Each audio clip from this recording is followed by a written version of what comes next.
منبع للصفا سيد الأنبياء مشعل في الوفاء كان في عطفه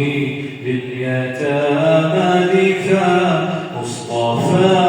مصطفى منبع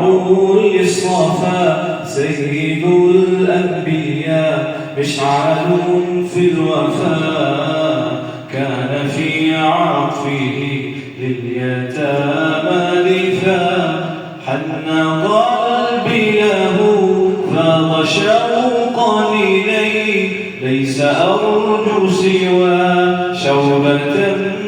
من يديه الصلاة عليه والسلام عليه للسماء ارتقى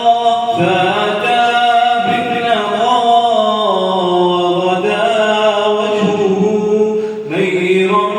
مشرقا كان من عفوه حين حان اللقاء قال بل تذهبوا أنتم